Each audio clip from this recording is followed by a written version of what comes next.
वास्तु का एक छोटा सा टिप्स देने जा रहे हैं पंडित सुब्रत मिश्रा जी। चलिए उनका स्वागत करते हैं। बाबा आपका बहुत बहुत स्वागत है हमारे यूट्यूब चैनल पे। आपका और प्रिय दर्शकों का भी बहुत बहुत स्वागत है। धन्यवाद। बाबा, घरों में वास्तु को लेकर के काफी उलझने लोगों के मन में रहती है, कई तरह की भ्रांतियां जो है चलते रहती है, आए दिन सोशल मीडिया पे हो चाहे कहीं भी। सटीक उपाय बताएं कि घर में किचन कहाँ होना चाहिए, घर में प्रभु का स्थान कहाँ होना चाहिए और शौच का स्थान कहाँ होना चाहिए या नहीं होना चाहिए। उत्तम प्रश्न आपने किया है।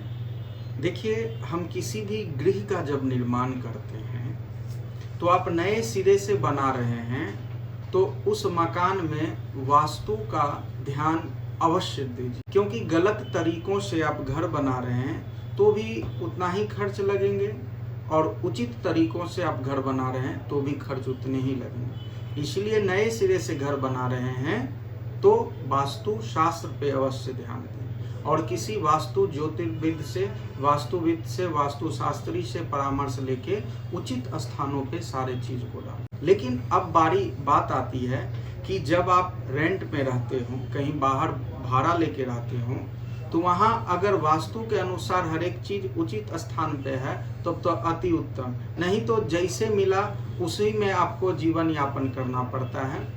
तो अगर हम बात करते हैं, सबसे प्रमुख, आप सबसे प्रथम स्थान अपने इष्ट को दीजिए, यानी भगवान के लिए जगह सबसे उत्तम और सबसे पहले जरूरी है, क्योंकि भगवान जब उचित स्थान में रहेंगे तो उनका आशीर्वाद भी समुचित रूप से आपके घरों पर, आप पर और आपके घरों में रहने वाले जितने भी सदस्य हैं उन पे बहुत अच्छा प्रभाव पड़ेगा और वो उन्नति करेंगे, स्वस्थ रहेंगे, लक्ष्मी का आगमन बना रहेगा और हर एक शुभ कार्य ही होते जाएंगे, विघ्न बाधाएं दूर होंगे, आप हर एक क्षेत्रों में सफल हो। तो घर की ऊर्जा मतलब काफी काम करती है लोगों के सक्सेस में।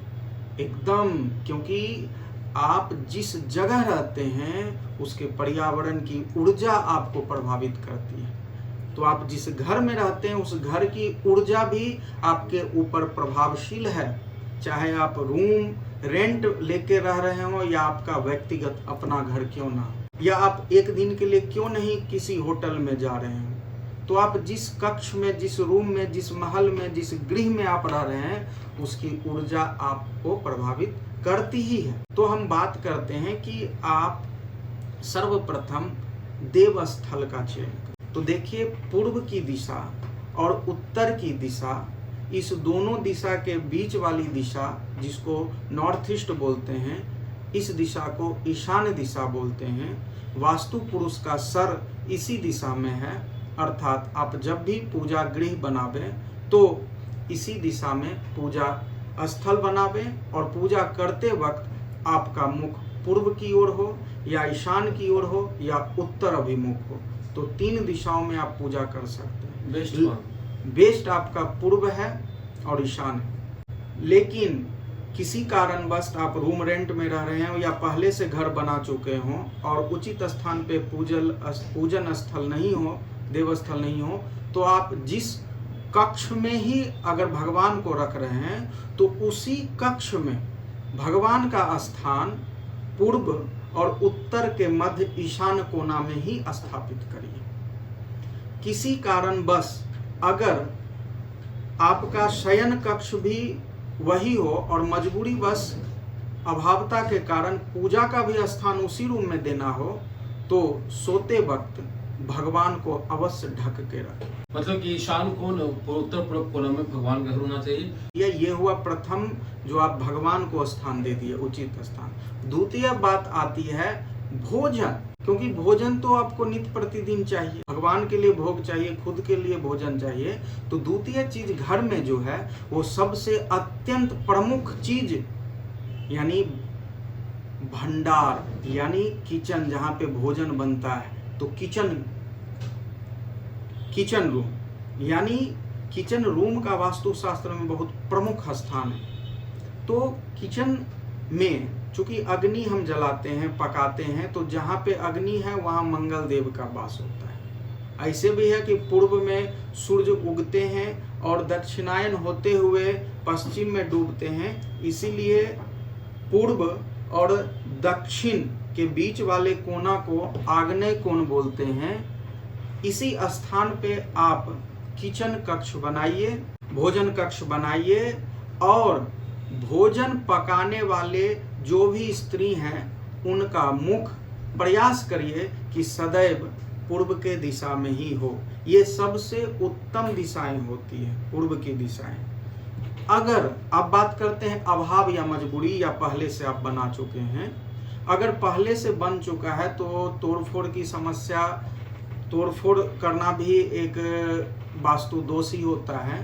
तो उस परिस्थिति में अगर आप उसी रूम में अग्नि कोण में, आग्नेय कोण में, यानी पूर्व और दक्षिण के बीच के कोना में अगर भोजन का जो चूल्हा होता है उसको स्थापित करें, और भोजन बनाने वाली महिला हमेशा पूर्व के दिशा में हो, तो उस तरीके से व्यवस्थित कर लें। या परमानेंट आपका गलत दिशाओं में हो गया है, तो इसका साधारण सा उपाय हम आपको बताते हैं कि आप देखिए, सर्वसाधारण उपाय है वास्तु दोष के निवारण के लिए नमक नकारात्मक ऊर्जा को बहुत हद तक अवशोषित कर ले। तो अगर उचित स्थान पे आपके किचन नहीं है, भोजन कक्ष नहीं है, तो कहीं भी रैक पे आप एक प्याले में नमक को रखें, और हो सके तो महीना में 4 बार उसको बदलें। और नमक का पोछा, यानी पोछा, किचन में अगर स्लैब में पोछा लग रहा है तो उसमें पानी में चुटकी भर नमक डाल के पोछा लगावें, तो उस भोजन कक्ष के बहुत हद तक नकारात्मक ऊर्जा नमक अपने ऊपर अवशोषित कर। इस तरह के नमक को आप नाला वगैरह में विसर्जित कर दें, फेंक दें। तो अगर पूर्व दक्षिण में नहीं है किचन, तो उसके बाद कौन सा स्थान होता है किचन का? देखिए, उत्तम स्थान तो यही माने जाते हैं। इसके अलावे किसी भी चीज का एक उचित स्थान पहले से होता है, तय होता है। अगर आप कहीं और डाल रहे हैं तो कहीं और स्थान नहीं है, मजबूरीवश आप उत्तर की दिशा में, पूर्व के दिशा में डाल रहे हैं, तो पूर्व में आप डाल सकते हैं, उत्तर में डाल सकते हैं। सबसे उत्तम और शुभ रहता है पूर्व के दिशा में फेस करके। मजबूरी है तो आप भोजन कक्ष पूर्व के दिशा में और उत्तर दिशा में भी आप रख सकते हैं, लेकिन कहीं ना कहीं वहाँ पे भी आपको डिस्टरबेंस उत्पन्न होगा। जल तत्व और अग्नि तत्व की ऊर्जा का एक प्रतिद्वंदी पैदा होगा। वहाँ नहीं होना चाहिए, वहाँ नहीं होना चाहिए, नहीं होना चाहिए।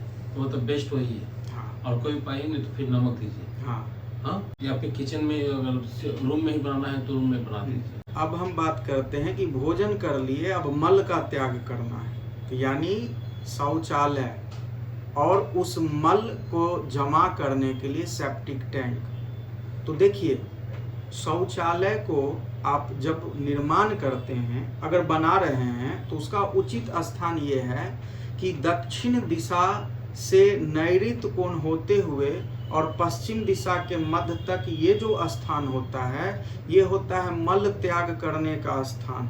साथ ही साथ सीढ़ी का भी इधर ही स्थान होता है। नैऋत्य कोण राहु का होता है, काल का होता है। इधर भारी तत्व रहना चाहिए, भारी चीज़ों भारी रहना चाहिए, तो सीढ़ी का आप इधर प्रयोग कर सकते हैं, शौचालय का आप प्रयोग कर सकते हैं। और शौचालय में जब सीट बैठाने की बात आती है, तो इसमें आप क्या कर सकते हैं कि आप जब मल त्याग करते हैं, तो मल त्याग करते समय आपका मुख जो हो वो उत्तर की तरफ सर्वमान्य होता है। दक्षिण की तरफ भी है तो वो भी हानि नहीं है, वो भी ठीक है। लेकिन यहाँ पे ये होता है कि आप जब दिन में शौच करते हैं, मल मूत्र का विसर्जन करते हैं, तो दिन में आपका फेस उत्तर की तरफ होना चाहिए और रात्रि काल में आपका फेस दक्षिण की तरफ होना चाहिए। तो कई घरों में ऐसी व्यवस्था है कि रात्रि 2-2 शौचालय बनाते थे, अभी भी यूज करते हैं। तो दिन रेगुलर, क्योंकि मल त्याग नॉर्मली लोग दिन में करते हैं, यदा कदा रात में होता है, तो एक अलग से शौचालय बनवाते थे जिसमें रात्रि का प्रयोग किया जाता था। और उसमें जो सीटें बैठाई जाती थी, तो उसमें बैठने के बाद उसका फेस दक्षिण की तरफ होता है। तो सामान्यतः आप शौच में जो सीट बैठा रहे हैं तो उसमें आप प्रयास करें कि मल त्याग करते वक्त आपका फेस उत्तर के तरफ हो, ये सर्वोत्तम हो। आप मल त्याग करते हैं तो उसके लिए टैंक का व्यवस्था हम बता देते हैं। भूमि को खोदने के बाद सोख्ता जब बनाया जाता है, सेप्टिक टैंक का निर्माण होता है, तो उसके लिए वायव्य कोण सबसे उत्तम माना जाता है। वायव्य कोण क्या हुए, तो उत्तर और पश्चिम के बीच वाले कोना को वायव्य कोण बोलते हैं। उत्तर से 1-2 फीट छोड़ के और पश्चिम से 1 फीट, 1.25 फीट, 1.5 फीट या 2 फीट छोड़ के आप सेप्टिक टैंक का निर्माण करें तो वास्तु के लिए ये उत्तम माना गया है स्थान। कभी भी भूल से भूमि की खुदाई नैऋत्य कोण में नहीं करवावे। मतलब पश्चिम और दक्षिण का कोना में कभी भी भूल से भी किसी भी तरीके का खुदाई मत करवा के उस जगह को हल्का करें, नहीं तो कर्ज में या बीमारी में या घर का कलह या विकास में आप अवरुद्ध हो जाइएगा और पतन की ओर आप बढ़ते जाइएगा, कभी भी विकास नहीं करेगा। अब अगर सेप्टिक टैंक इधर आ गया तो अग्निकोण में आ गया सेप्टिक टैंक, तो वहाँ भोजन का स्थान हुआ, भोजन निर्माण का स्थान हुआ, तो भोजन निर्माण भी वही होगा और मल त्याग का मल जो है, मूत्र है, वो भी वहाँ जमा होगा। तो एक दूसरे की ऊर्जा अत्यंत डिस्टर्ब करेगी, उसका नकारात्मक प्रभाव भोगिए, जो भी सदस्य होंगे उनको भोगना पड़ेगा, बीमारी हो या कई तरह की विघ्न बाधाएं। चलिए, तो आप वास्तु का छोटा सा टिप्स आपने दिया है लोगों को। उपचार में आपने यही बताया है कि नमक रखें। नमक कहाँ रखना है? नमक आप किसी भी बॉल में रख के, किसी भी रैक बना हुआ है तो वहाँ रख दें। हाँ, किस दिशा में? किसी भी दिशा में आप रख सकते हैं, कक्ष में कहीं भी रख सकते हैं। अगर शौचालय में दिक्कतें हैं, वहाँ वास्तु दोष है और आप नहीं बदल सकते हैं, तो शौचालय में भी आप नमक रख के सप्ताह में या 10 दिन पे बदलते रहिए। चलिए, तो समय से हम आपसे वास्तु टिप्स लेते रहेंगे। आपने हमें समय दिया उसके लिए आभार। धन्यवाद। हर हर महादेव। वास्तु की ये टिप्स, अपने घरों को ऊर्जान्वित करने का ये टिप्स आपको कैसे लगा हमें जरूर बताइएगा। उम्मीद है आपको ये वीडियो अच्छा लगा होगा। अच्छा लगा हो तो लाइक कीजिए, शेयर कीजिए, सब्सक्राइब कीजिए हमारे चैनल को। हम फिर मिलेंगे किसी और नए वीडियो के साथ। तो इनसे का प्रयास कर जय भारत, जय बिहार, जय हिंद।